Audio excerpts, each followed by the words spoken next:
You're listening to Allman in the Morning, Common Sense Radio. All the best things in life are free, but you can keep them for the birds and bees. I want money. Whoa, that's what I want. Good morning, you bunch of drunks. I want money, yeah. That's what I want. It's called Fantastic Voyage. Although somebody said Inner Space, but I don't. Never heard of that one. You must be a young whippersnapper. But Fantastic Voyage is what I remember. But we'll get to that at 8:10 as we break down the Pelosi breakdown yesterday. So we'll cover that.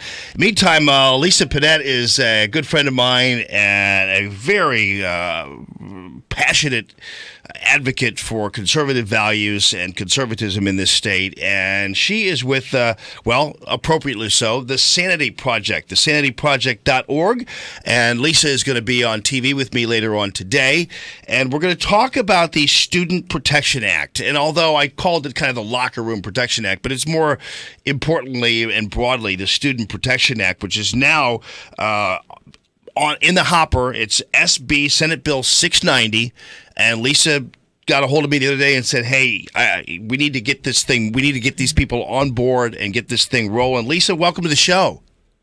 Thanks, Jamie. Thanks for having me. Yeah, no problem. So what is this? Okay, so Senate Bill 690, let me give you a little background information. The reason why we put forth this bill is Obama created a mandate for the Title IX funding that goes to the schools that dictated to them that all genders could use restrooms and locker rooms. So we're now on the defensive because of that. When Trump was put in, he rescinded that mandate, but as we know, the pendulum swings in politics. And so we're okay right now, but it has showed us that we need to be proactive in protecting our kids while they're in the locker room. So what SB 690 does is in the public schools, and when in a state of undress with the kids, girls go in girls and boys go in boys, and this is basically designated by the original birth certificate. And this is something that we used to call common sense. Yeah, right. And that's where we are. This is just a common sense bill, and we need legislators behind it to push it. And the real obstacle we're having right now is the chairman, Senator Romine. He just refuses to have a hearing and to take a vote. And we had this problem last year. We pushed him to have the hearing, and then he refused to have the vote, which is strange because we have the votes to get it out of the committee, and we have the votes that we need to pass it.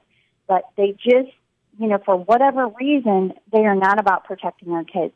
Well, so and we trust. Need to force this. Yeah, and also not about trusting the public. I mean, simply to obstruct it and not allow it to get a hearing is ridiculous. And at the very least, hand it over to the people or the people's representatives, and let the chips fall where they may. And this is not a denial of rights.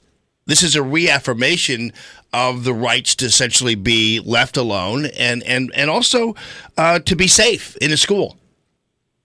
Yeah, and you look at, proactive legislation that we've had. I have been so thankful, like within regard to sanctuary cities.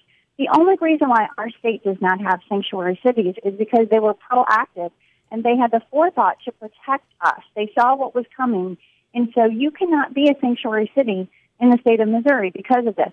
That's why we need this Locker Room Protection Act now. We need to protect our kids now while we can, and we're not in the emergency seat. So the schools are looking to us because we've already had a case in Jefferson County where this has come up, and then they're left to deal with it, and they're wanting us to be the protector of the state to say, hey, we'll legally stand by you. So if a president gets in there and he starts coming with these mandates, that they're like, hey, we have the protection from the state.